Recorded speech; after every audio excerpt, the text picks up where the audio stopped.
Meet Garmani. In a wild, unforgiving ecosystem, she represents the absolute baseline of innocence, a gentle herbivore grazing quietly in the open sun. She possesses no sharp claws, no venom, and lacks the muscle mass to fight back against the environment's top hunters. In a foot race, she loses. In a wrestling match, she doesn't stand a chance. Which is why her quiet afternoon is instantly shattered when a massive tiger launches an ambush from the brush. In a contest of physics, mass, and kinetic energy, the tiger wins every time. If brute physical force guarantees her destruction, we must look closely at what happens next to see if raw intellect can survive a life or death vacuum. The tiger pins her down, fully expecting a frantic struggle or a desperate attempt to flee. Instead, Garmani goes entirely limp and makes a calculated decision to bypass physical resistance completely. She simply looks up at the predator and starts talking. Her sheer lack of panic is so startling, so contrary to the tiger's instincts, that it literally pauses his attack.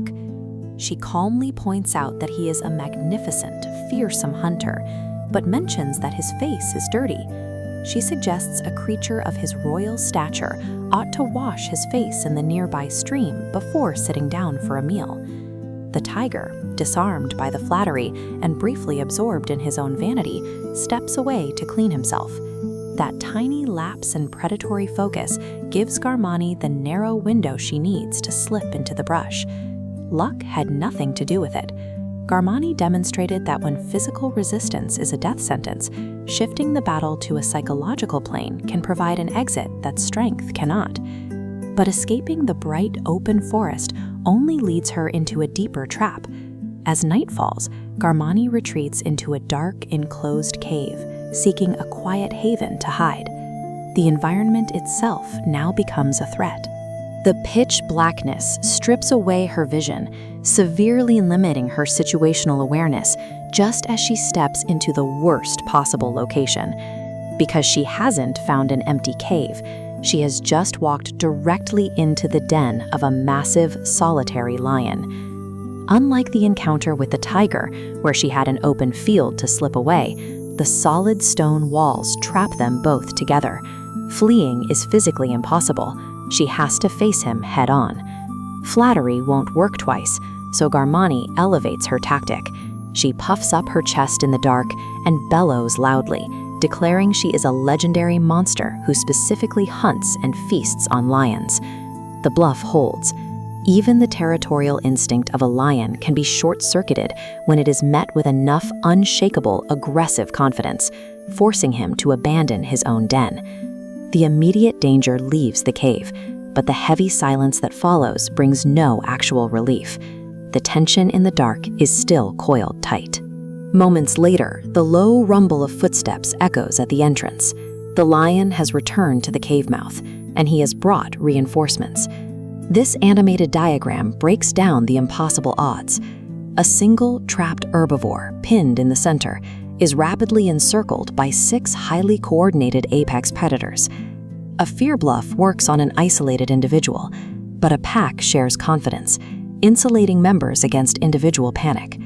Because the physical threat has multiplied exponentially, Garmani's next psychological counterattack must reach an extreme level of audacity to break through that collective resolve. The sensory overload at the mouth of the cave hits a peak. Garmani stands isolated in the pitch black, listening to the deafening, overlapping roars of 6 hungry lions pacing just outside. She doesn't cower. She doesn't shrink back. Instead, she steps toward the entrance and begins aggressively screaming at the pack from the shadows. She zeroes in on the original lion and loudly berates him for his incompetence. She demands to know why he only brought her 5 lions for dinner when she clearly ordered him to fetch 10. The logic of her bluff lands like a physical blow. The absolute audacity of her complaint instantly shatters their collective nerve. The lions break formation and scatter into the night, entirely convinced they are the prey. By weaponizing pure, unyielding confidence, she takes their overwhelming numerical advantage and turns it into contagious, unstoppable panic. The claustrophobic tension finally dissolves as dawn breaks. The dark cave gives way to the safety of a bright, well-lit morning. Garmani quietly steps out and makes the long, peaceful journey home to her family, a completely defenseless herbivore, arriving without a single scratch. Over the course of 24 hours, she faced down an ambush by a tiger, cornered a lone lion in the dark, and routed an entire pack of hungry predators. And she did it all without shedding a single drop of blood. It leaves us with a sharp realization. True power doesn't always demand heavy muscle or sharp teeth.